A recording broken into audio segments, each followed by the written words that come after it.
প্রথমে এই ডিপজলকে বললো কি আপনি একটু নামাজের পরে এলান করে দিয়েন যাতে সবাই একটু বসে।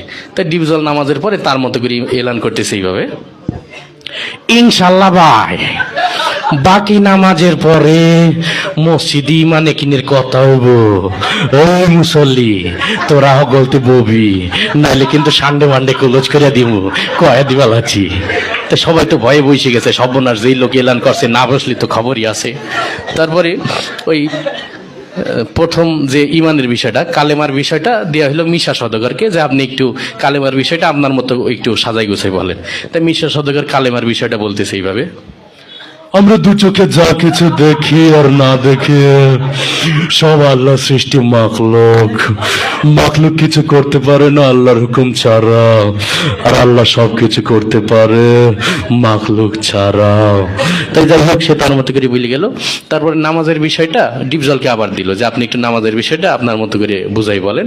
তাই ডিপজল নামাজের বয়ানটা করতেছে এইভাবে, ওই আল্লাহ রাসূল যেমতে যেমতে নামাজ পড়ছে আর সাহাবীগো শিখাইছে অমতেই নামাজ পড়তে হইব, বোঝো নাই মাসলাডা দুধু খা, ওই নৌসাব নামাজ শিখাই দিবি। যাই হোক সে তার মতো করে বললেও।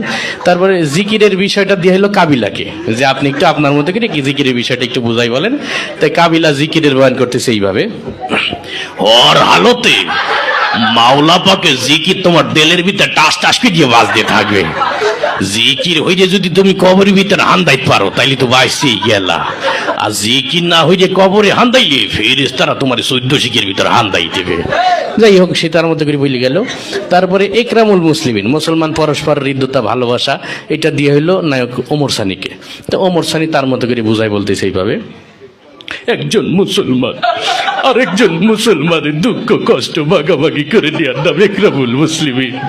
চৌধুরী সাহেব, আমরা গরিব হতে পারি, আপনার মতো বদদিন নই। আমি গত মাসেও 3 তিল্লা দিয়েছি। যাই হোক সে তার মতো করে বললো। এরপরে ওই সহিনিয়ত, আমরা যা কিছু করবো একমাত্র আল্লাহকে রাজি খুশি করার জন্য করব, এটা দেওয়া হইলো নায়ক মান্নাকে। মরহুম মান্না এসে তার বয়ানটা করতেছে এইভাবে, আমরা যা কিছু করব পৃথিবীর কোনো মানুষকে খুশি করার জন্য করব না, সবকিছু আল্লাহকে রাজি খুশি করার জন্য করব। যাই হোক সে তার মতো করে বলে গেল। এরপরে তাবলিগের বিষয়টা দেওয়া হলো নায়ক রুবেলকে। তাই নায়ক রুবেল তার মতো করে বলতেছে এইভাবে, আল্লাহর দিয়া জান, আল্লাহর দিয়া মাল, আল্লাহর দিয়া সময় নিয়ে আল্লাহর রাস্তায় বের হয়ে আল্লাহর দিয়া জান মাল সময় সঠিক মূল্যায়ন করতে হবে।